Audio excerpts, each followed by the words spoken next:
So to be really honest, I started Flagship because I started combing my hair. You know, coming into the hair market looking for things to comb my hair with, I found certain things worked for me, and that was things that came from the homebrew market. When I started doing that, I started realizing too that there was an opportunity within that to express myself creatively. And so as I started making products and seeing these things, I always saw what other people were doing and creating, but at the same time, I saw that there was an opportunity for me to do it my own way. And that's really what started Flagship.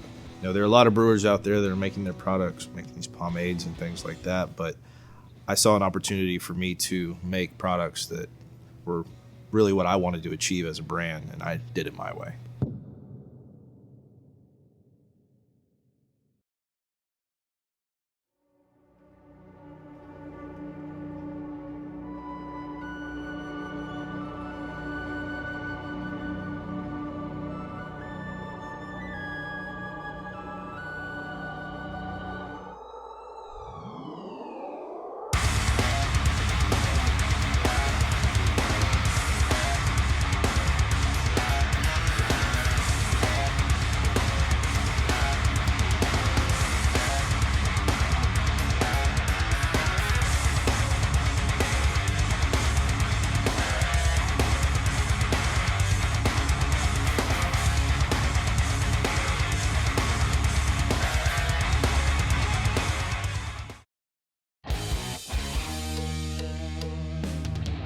Flagship started in the year 2014. My wife and I just got married, and we were really trying to settle our feet down and get used to the married life. And so with that came extra expenses, things like that. But what I needed to do was find something that I could be creative in and really take the time to pour my heart into, and that's what I've been able to do with Flagship. We started, I started getting involved in groups like Everything Pomade on Facebook, and started really getting involved and checking all these things on social media, because before that I really didn't.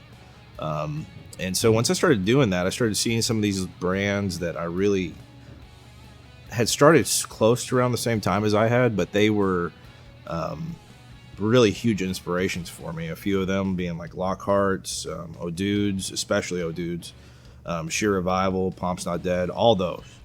And so what I started doing was kind of taking little tidbits from them, kind of to see what was selling, what they were doing, and use that as kind of a base point for me to start creating my own product. So back when we first started in 2014, the big thing was, of course, an oil-based pomade.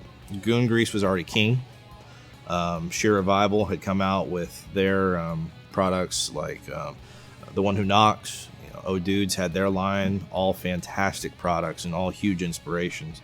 So I started working on products like that. I originally made a oil-based, but to be very honest, that thing didn't last very long, because it was not, I was trying to go a very natural route. I was trying to not use things like petroleum, trying not to use animal waxes, beeswax, and stuff like that. Not necessarily because I personally see anything against them, but I do know that certain consumers prefer to not have those in their products. And so if I can use those types of products, different types of vegetable waxes, vegetable oils, things like that, in supplement, then I could create possibly something even better, and possibly something that would set myself apart from the other contemporaries that I had at the time. Back in the day, we even did our own labels. We had to cut them out, hand burn them.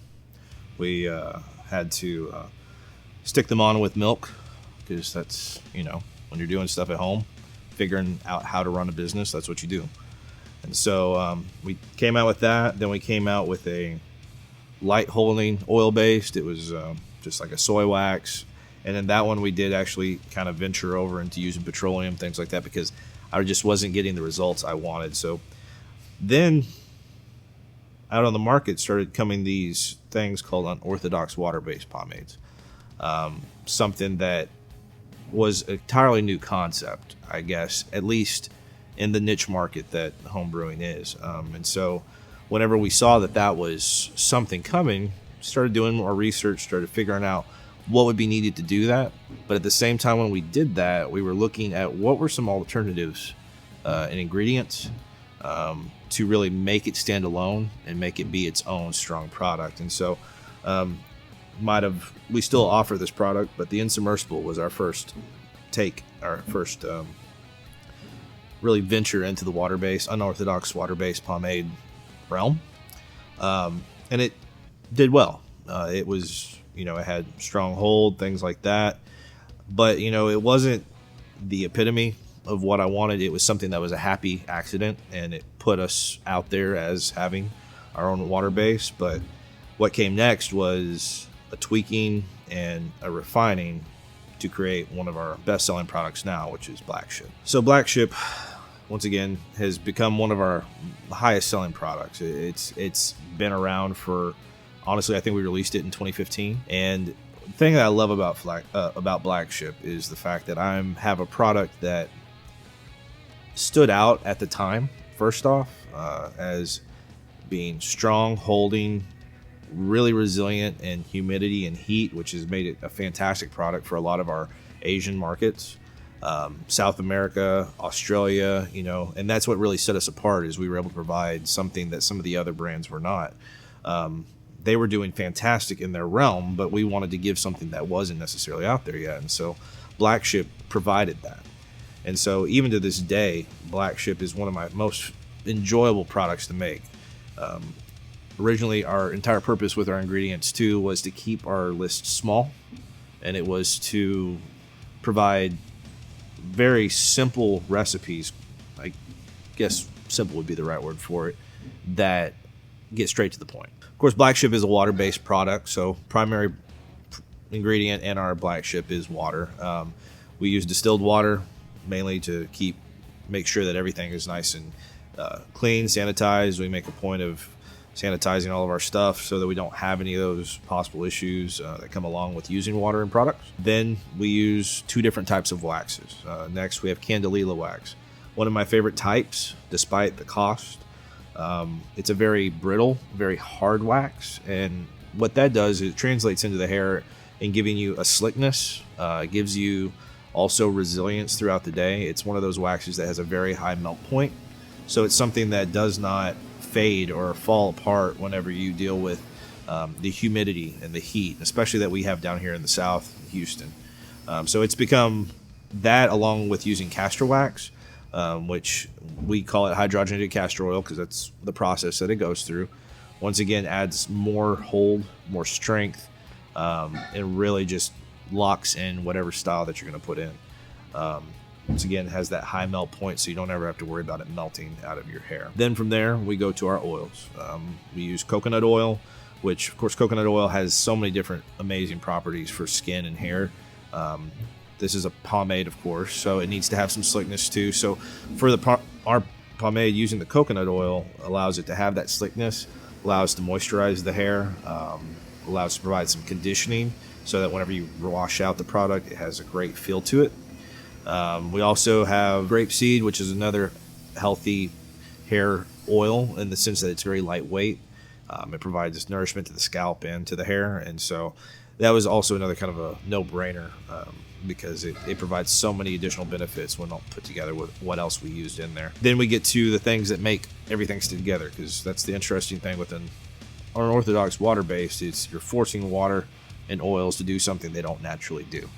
So that means that we use lecithin. Now, we use sunflower lecithin specifically because a lot of times soy lecithin, people can have allergies to soy.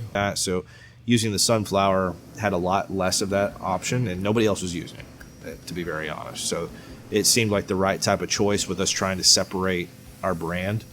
So we use that alongside borax. And as time has gone on, we've actually added sea salt to that mix too, for the fact that it allows us to have some good washout capability. It gives some cleansing to the skin and scalp, the minerals. We use sea salt from the Dead Sea. It's very coarse and very strong, a lot of minerals in it. And the borax, interestingly, is the reason why whenever you end up putting shampoo into your hair, it actually will rinse the product out because it acts as a detergent booster. And most shampoos that are actually detergents will allow it to come out. So that's where the washability factor comes in. A lot of people sometimes get a little bit worried about having borax in their products. The thing is making sure that you use the appropriate amount. First off, there's a confusion too between borax and boric acid, which that's not good to put in your hair or your skin. So big difference between those two things. But at the same time, it's mainly there to, once again, cause that binding. As long as you use the appropriate amount to get the job done, you have no health risks that come along with that. So moving on now to our fragrances. Originally we wanted to use essential oils, and that's still what our main scent is, our dark citrus rose. We make a blend of different essential oils. We use petitgrain, bergamot, and rosewood, which I feel it's one of my favorite scents. It's a very fresh, unique scent. Contrary to popular belief, it doesn't smell like roses, so not going to smell like an old granny. But it's a very fresh scent. But we offer a plethora of different fragrances now. As time's gone on, we've wanted to provide opportunities for other people to enjoy the product. Some people have issues with fragrance oils. Some people have issues with essential oils. So on our site, we have upwards of at least 8 different fragrances at any given time, just so that everybody has an option. And then one of the final things that we use is a blend of 3 aromatic alcohols. A lot of companies use them as for preservatives. So that's our phenoxyethanol. We use sorbic acid and caprylyl glycol, which they are inhibitors to mold, fungus, yeast, all different things that could be really nasty. And so that gives us the ability to have a good shelf life despite it being a water-based product, Flagship. We also, of course, have black oxide. That's what gives Flagship at least its charcoal color. Gray to charcoal, just depends. Once again, it being a handmade product, that can be something that can be variable. So we wanted to make a product that was a darker color. Really wanted to make it black, to be very honest. And we know some other brands actually made a product called black, but you had issues with the coloring stain on your hands, stain your hair, all sorts of different things. And so we opted for more natural option using black oxide, which is just filaments, the mica that honestly are very dark black, and they don't add any really coloring to the hair. They don't stain anything. They don't get on your hands because it's not actual coloring. It's just filaments, very tiny. One thing it does do is makes Flagship a little bit less shiny, and so that's where it gets more of that natural, neutral, low shine, depending on how much you apply, and the weather can affect that too. If it is hot, the oil may come out a little bit more, so that's why we use black oxide.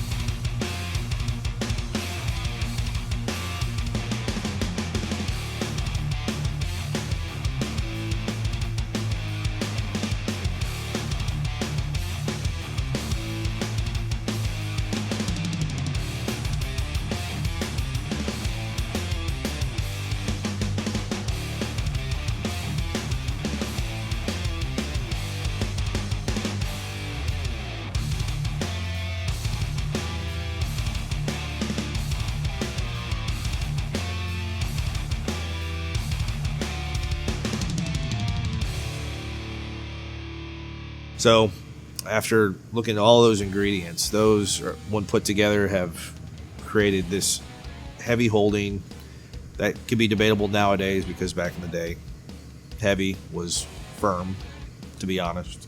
So now we have this product that it's a heavy to firm hold, medium to low shine, just depending on situations. Really, it's more on the natural side, and it's really become iconic to us at Flagship. It's what we're known for. So what was great about Flagship, then being on the market and getting to all these different places all around the world, was that we were starting to really get noticed. And so we started then talking with individuals like the Pomp, James Bowie. And so whenever that started happening, we started going into the process of what could we make, what was the next new thing that we needed to create, what was going to be the new thing.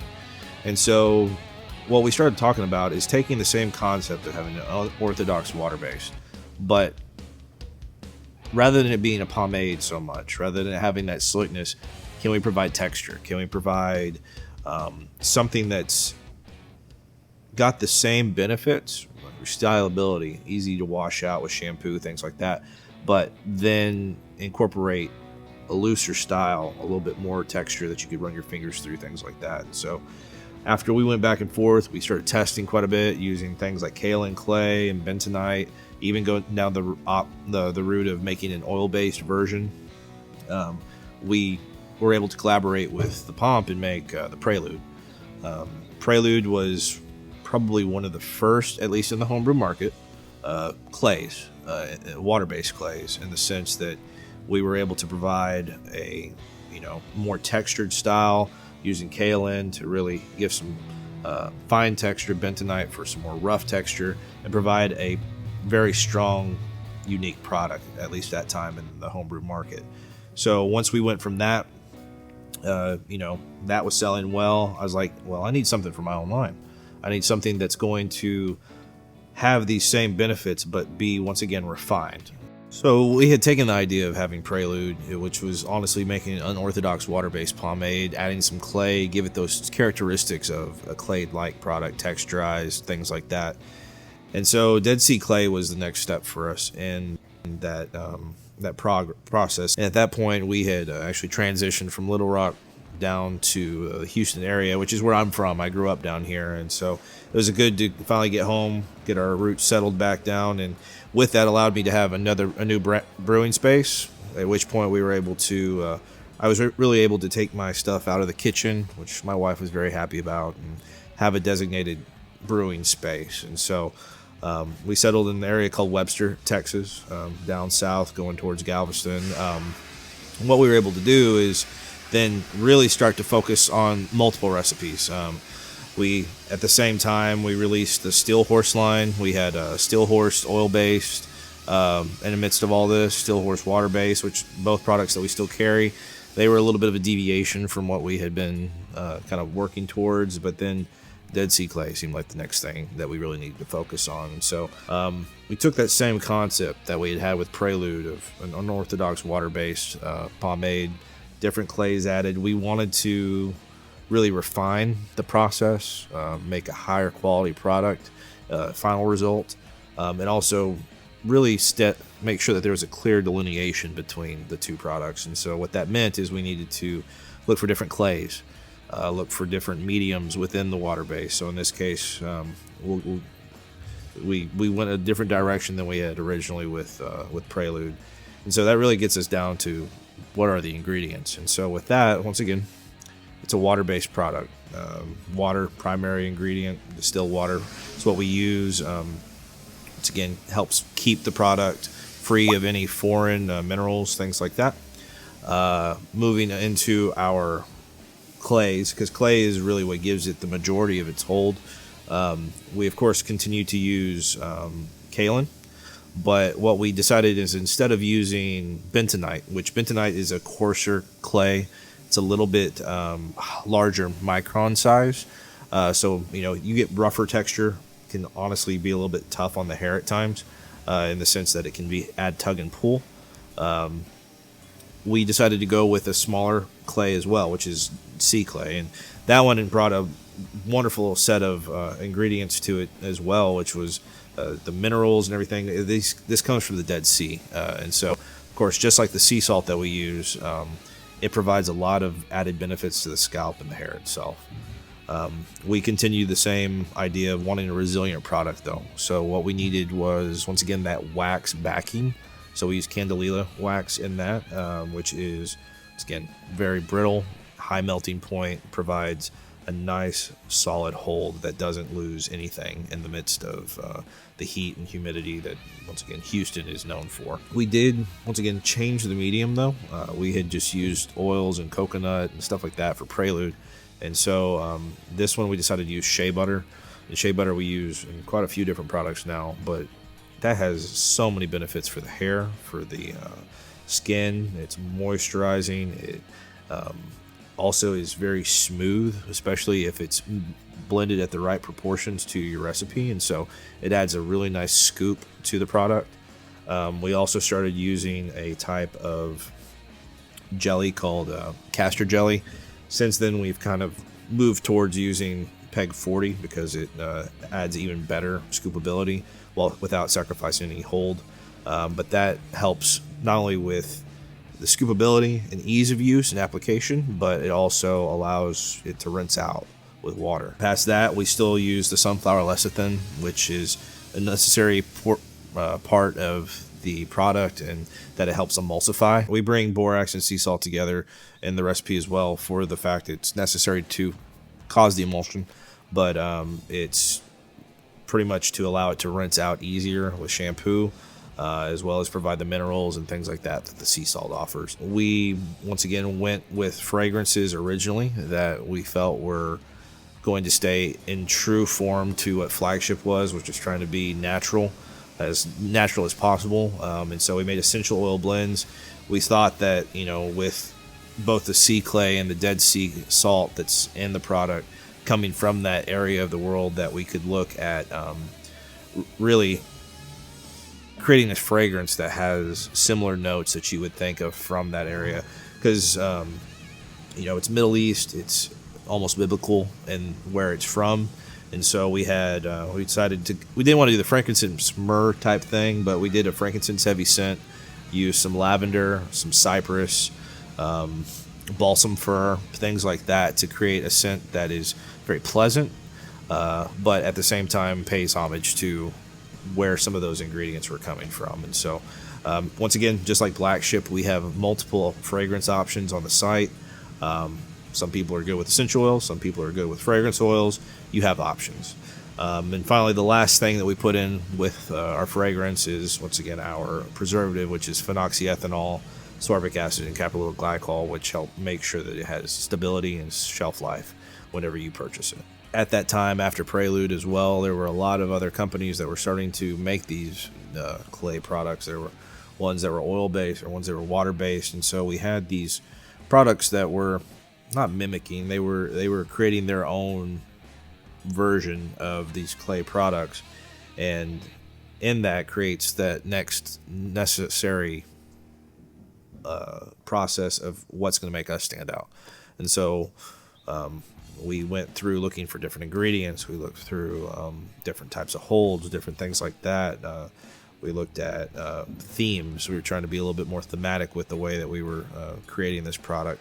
And that's where we really got down to what finally became the Dead Sea clay. And with actually making it, it really wasn't that difficult coming from already making that product, Prelude, because it's honestly, once you get the base formula for the unorthodox water base, make sure it sticks together, throw the appropriate clays in there, and you have yourself a really solid product. And so that's what we were able to do with the Dead Sea clay. Honestly, we were able to nail down a good formula within about 2 batches. It was just a matter of finding what we didn't like as our base point, what areas we wanted to tweak, and that's really something even now we do, because we make so many different types of products, and for us and other people, is find that baseline, and then from there make adjustments to create a finalized product. And so with the Dead Sea clay, it only took us probably 2 batches, and we had a product that we were ready to present to the public.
So with all those put together, that created this daily driver clay is what it's. I've often heard it said to be. It's a firm hold, very resilient when it comes to dealing with the elements, humidity, heat, things like that. Other thing is too, the finish is a little bit more matte and concerns to how you end up. You can finger comb if you use small amounts.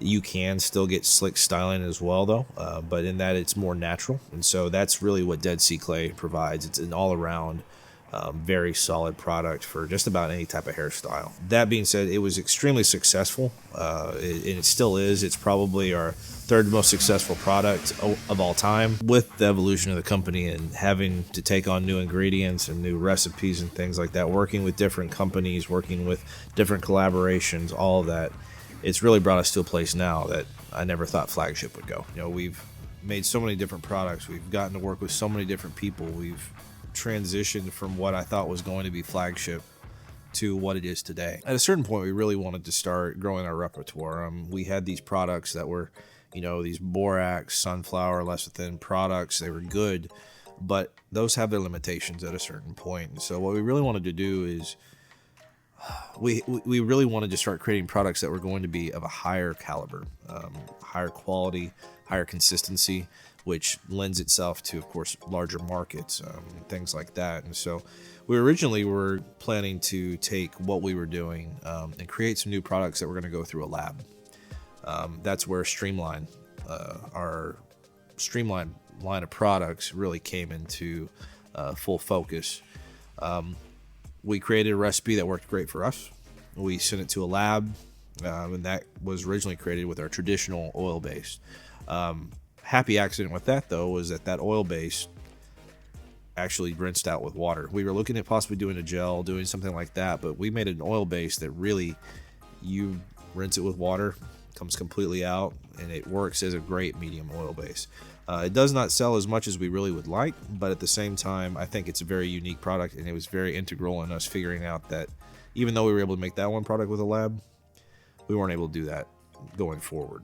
We had sent another product, which was originally our matte paste, because we saw that was really something that the market was leading towards, a lightweight hold that allowed freedom of movement, texture, things like that. So we worked back and forth with the lab for a little while, and it just got to the point where it was about a year in, and it wasn't going where we wanted to. So what did we need to do? That came out to where we really needed to start focusing on what we could do to create our own product. So the original matte paste came into that. The other Streamline products came after it. You know, those have had multiple variances, changes over time, but we've gotten it now to where we feel that those are very solid products that can also be very easily made, very easily scaled, so that we're able to provide that to multiple people across the world. It also provides more convenience even than the handmade did, which in the sense that it allows for easy washability, easy scooping, things like that, things that the customer really wants whenever they look for a hair product. We've also been able to, with that, as we've grown our repertoire, build out into creating a lot of private label options. We saw that, you know, we were getting pretty good at formulating. We would be able to get to a final product within 2 to 3 batches. We know our ingredients well enough to where somebody comes to us with an idea. They come to us with what their final product needs to look like. They're able to, of course, give us that. If there's a special set of ingredients, we can work with that as well, and then give them a finalized product. That has evolved even further now to where we're able to do in-house label work, able to do all sorts of different things for the customer, and it's really become a very important part of our process. When originally we were going to try and outsource those types of things, we've been able to bring it into what we do at Flagship. Past that, we also saw that we wanted to try, especially with us having our new warehouse, that we would possibly have like a storefront. And while that still is in our long-term goals of having a space where people can come in and not only pick up our products, but pick up others, we've been able to expand that online. So we pick up some of the major brands that are in the homebrew market. We try to stay true to that. We keep the handcrafted lines of a couple of the companies that we make for. We always looking for new options for that as well, because we try to listen to what the customer says, what they find to be good, and then add that to our limitless mercantile. Past that, we also saw the need that we wanted to create more of a seasonal type of product for our customers, and that gave birth to the 4 seasons, where we're able to provide something that fits each season, not just in the type of product it is, but the fragrance that comes along with it, those types of things that really create a reminiscent experience for an individual whenever they try them. And so right now we're about to go into Equinox. We've had Polar for the winter months, and so if you haven't checked those out, would love you to check them out, because they give us an opportunity to really give something to the market that otherwise is not out there sometimes. So as we started really getting into more of these different ingredients that we see in the cosmetic industry, really trying to get down to the nitty gritty of what a lot of these companies are using, and implementing them ourselves, because once again, we need that for our resume whenever it comes to making stuff for other people. We came up with Blackwater. It was a very interesting idea. We saw that there was a need for our line to have a product that was extremely easy to use, added a foundation to a lot of our other products. People want a pre-styler. They want something that can add that foundation, and we were like, why not make a product that can do not only the pre-style but also finish a product as well. The really interesting thing about this product and the ingredients is, once again, we make a lot of water-based, and this is probably our most water-based, hence Blackwater. It probably has the highest concentration of water out of all of our products, which translates to then having a wonderful amount of ease in use. It's like a lotion. It goes right into the hair, real nice and easy.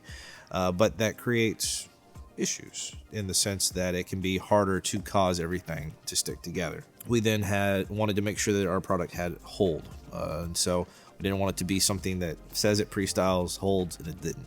So we decided to use Castor Wax once again, for the fact that it has some thickening properties. It also is, once again, a very hefty wax in the sense that it does not melt whenever it gets into heat, which, once again, we're in Houston, we have humidity, heat. We want to make sure that the product's resilient. From there, we also wanted to provide some of that loose texture that was necessary, and so with that, what we did is, once again, went to kaolin as our stand-in clay. We wanted to make sure that it was a fine enough texture, and that's what kaolin is able to provide. We also used activated charcoal in the recipe as well, because it adds a little bit of dryness. It adds more matte qualities to the product too. To help cause things to bind, we use PEG 40 hydrogenated castor oil. It's one that's used in almost, honestly, a very large amount of cosmetic products out there today, and it works as an emulsifier. We also used rice bran oil because we found that it was a lighter oil, but it still provided some benefits for the hair and the scalp. So after we've taken all those ingredients and blended them together to make a low-level emulsion, we have a proprietary blend of ingredients that we use that can't really share exactly what's in it, but it has PVP and some other things, and that's what really causes Blackwater to become what it is. This ingredient, of course, is completely safe. It's something that is in all of a lot of hair products, and so it's just got the right ratios that we've been able to figure out so that we're able to make a product like Blackwater that holds well, and then, of course, is able to blend with that large amount of water that we mentioned. Past that, once that's all blended together, we then go into adding our fragrance and our, of course, preservatives, which in this case, once again, is phenoxyethanol, caprylyl glycol, and sorbic acid. And then we wanted to give a fragrance that, it's kind of a classic one that we've always liked. So we went with the mahogany teak wood, a little bit of that teak wood. We tried to down it down a little bit because it can get a little strong, but that's the main fragrance for it. It's not essential oil blend, but we do offer the Blackwater in both our dark citrus rose as well as a couple other scents on rotation. So you have plenty of options with that. So once again, now that everything has been brought together from our ingredients list, we have, of course, Blackwater, and extremely proud of it. It's actually taken first place in our best-selling products as of late. Of course, Flagship still holds that title, but Blackwater is a strong contender. But what it provides you is really easy pre-styling. You'll put it into your hair, you'll blow dry it in. That's the preferred method. You can just let it air dry, and it'll give you a little bit lower volume. But you should expect that to really give you a strong foundation that then you can use in pretty much any other type of product on top of. I've used it with oil-based. I've used it with different types of pomades, Flagship itself. But it is really going to shine the most whenever you mix it with a product that's on the more matte clay side, because it really enhances it. It adds a stronger foundation, and it really gives you a style that is going to hold up in just about anything.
And really, making Blackwater has shown me how much we've really evolved as a company. So when I come into work in the morning, I'm genuinely excited to see what we're going to go into next. I mean, we make hair products, but we have so many different ways that we can go with this, making things for other people, making things for ourselves, and we're really excited for what the future holds. This job gives me the flexibility to be with my family, and gives me the opportunity to spend the appropriate time on the priorities, the things that we all should be focusing on. And so Flagship's really given me a life that I otherwise wouldn't have been able to have. And I really couldn't do this without you guys, the customers, because you're the backbone. You're what supports us at Flagship. And I'm truly appreciative to all of you that have taken your time, your money, and helped us build this small business. But the thing that I'm really excited about, the thing that keeps me moving, is never really sure what's going to come next. Good enough?